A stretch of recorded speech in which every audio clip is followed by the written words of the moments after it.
দর্শক, আমি জানি না কতটুকু বাস্তবায়ন হবে, আপনারা জানেন কিনা, আপনাদের সেই আস্থা আছে কিনা, কিন্তু বাংলাদেশের সংবিধান বিলুপ্ত করার বা ৭২-এর সংবিধানকে মুজিববাদী হিসেবে তকমা দিয়ে সেটাকে কবর দেওয়ার যে স্লোগানটি ৩১ ডিসেম্বর উঠেছিল, সেইটা কি আবার ভিন্নভাবে প্রতিফলন হচ্ছে কিনা এই প্রশ্ন তোলা কি খুব অবান্তর হবে।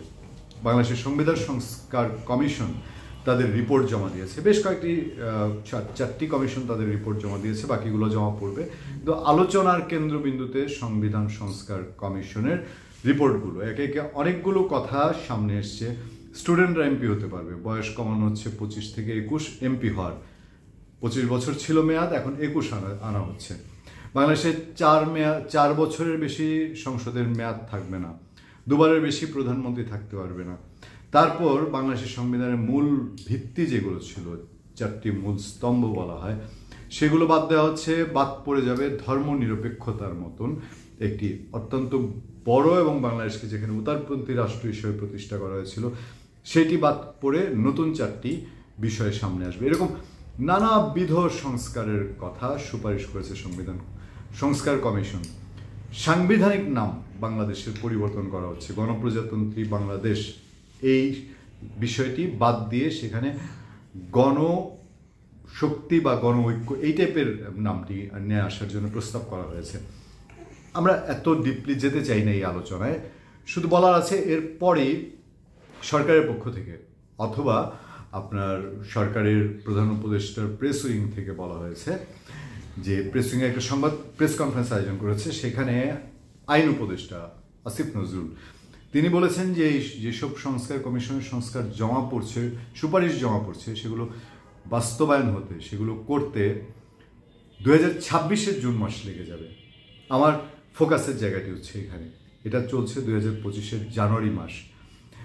বাংলাদেশের অন্যতম রাজনৈতিক দল যারা আগামীতে ক্ষমতায় যাবে বলে মানুষের মধ্যে একটা পাবলিক পারসেপশন আছে, একটা সাধারণের ধারণা আছে যে আগামীতে ইলেকশনে যখনই যেভাবে হোক বিএনপি হয়তো ক্ষমতায় যাবে, সেই ধরনের বাস্তবতাও ফিল্ডে আছে।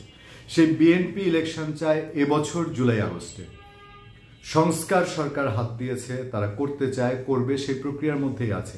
তারা বলছেন, আসিফ নজরুল বলছেন যে এই বিষয়গুলো ঐক্যমত্য তৈরি করা হবে, রাজনৈতিক দলগুলোর সঙ্গে কথা বলা হবে, আগামী মাস থেকে কোন কাজটি প্রায়োরিটি দেওয়া হবে, এইসব গাইডলাইন ঠিক করতে কয়েকদিন সময় যাবে। স্বাভাবিক, এত বড় সংস্কার করতে অবশ্যই সময় যাবে। তারপর সেগুলো বাস্তবায়নের পথে। এখন আসিফ নজরুল বলছেন 2026-এর জুন হবে। এটা তো একেবারেই লিখিত পরিত কোনো রোডম্যাপ প্রতি পদে পদে সেই গ্যারান্টি না। এটা এমন একটা বিষয় যে এটা 26-এর জুন থেকে ডিসেম্বর, ডিসেম্বর থেকে 27-এর জুনও যেতে পারে। প্রয়োজন হলে যদি সেখানেই হাত দেওয়া হয়, সেটা বিএনপি মানবে কিনা, শুধু বিএনপি কেন, বিএনপির সঙ্গে অন্যান্য যে দল তারা আছে তারা মানবে কিনা, জামাতে ইসলামী মানলেও মানতে পারে, এরকম একটি ধারণা আছে। কারণ এই সমস্ত কিছুর পেছনে জামাতের একটি মৌন সমর্থন বা মৌন ইচ্ছা আছে বলেই কেউ কেউ মনে করেন। তাই প্রশ্ন ওঠে আগামী নির্বাচন কবে। আদতে কি আগামী নির্বাচন, যেটি মানুষের প্রত্যাশা ছিল যে তরুণ ভোট দিতে পারছে না, নতুন প্রজন্ম ভোট দিতে পারছে না, বাংলাদেশের সাধারণ মানুষ অনেকেই গত 3-4টি ভোটে আওয়ামী লীগের একগুঁয়ে আচরণের কারণে এবং তাদের ক্ষমতায় থাকার ইচ্ছার কারণে মানুষ ভোট দিতে পারেনি। এবার সেই ইচ্ছাটি আর কত বছর অপেক্ষা করতে হবে? এই সংস্কার নিয়ে বাংলাদেশ এখন 2 ভাগে বিভক্ত। বৈষম্য বিরোধী ছাত্র আন্দোলনের ব্যানারে যে কয়জনই আছেন না কেন, তারা এখন প্রতাপশালী, ক্ষমতাশালী এবং তাদের কথাবার্তা, বডি ল্যাঙ্গুয়েজও সেই রকমই স্পষ্ট বলছে বিচারের আগে এবং সংস্কারের আগে নির্বাচন না। জাতীয় নাগরিক ঐক্য এখন আলোচিত একটি সংগঠন, তারা রাজনৈতিক দল করবে, তারাও বলছে আওয়ামী লীগ তো নাই, আওয়ামী লীগকে নির্বাচন করতে দেওয়া হবে না। প্লাস এই সংস্কারের আগে এই একদল চাঁদাবাজি করে গিয়েছে, দখলদারি করেছে, বা আরেক দল আসবে, এই সুযোগ বাংলাদেশে দেওয়া হবে না। তাহলে আগামীতে বাংলাদেশে কি হতে যাচ্ছে? আমি একটা দিকে আপনাদেরকে ফোকাস করার চেষ্টা করব। বাংলাদেশে ধরে নেন আওয়ামী লীগ নাই, আওয়ামী লীগ ইলেকশন করবে না, তারপরেও ফেলে ছড়ে যেটা বলা হয় সাধারণত যে আওয়ামী লীগ বিএনপি মিলিয়ে বাংলাদেশে 80% ভোটের হিসাবে মানুষ সমর্থন সরাসরি করুক, অন্ধভাবে করুক, না করুক, কিন্তু ভোট দেওয়ার সময় এই 2 দলের মধ্যেই থাকে। সেই ক্ষেত্রে একেবারে ধর ফেলে ছুড়ে দিলাম, কোনো হিসাব নিকাশ, বিশ্লেষণ, গবেষণা না করেও 20% ভোটও যদি আওয়ামী লীগের ধরা হয়, মানে এটা সর্বনিম্ন, এটা নিচে আনলাম না, এটা উপরেও দিলাম না, 20% ধরা হলে যদি একটা নির্বাচন হয়, সেই নির্বাচনে এই মানুষগুলোর ভূমিকা কি থাকবে? সংখ্যা হিসেবে ধরলে তো এটা কম না 16 কোটি মানুষের দেশে।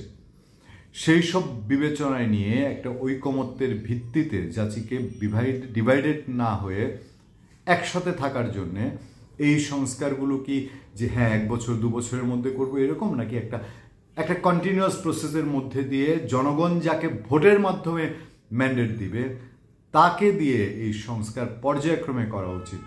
একবারে বেশি অ্যান্টিবায়োটিক খাইলে কি হয়? রোগ খুব কড়া, ধরেন বাংলাদেশে এখন একেবারেই যদি বলি রাষ্ট্রীয় যন্ত্র পুরো জং পড়তে পড়তে রাষ্ট্রযন্ত্র আর জং ধরে না, এরকম অবস্থা। ক্যান্সার পেশেন্টের শেষ ধাপ 4th স্টেজে আছে, এটাই মেনে নিলাম।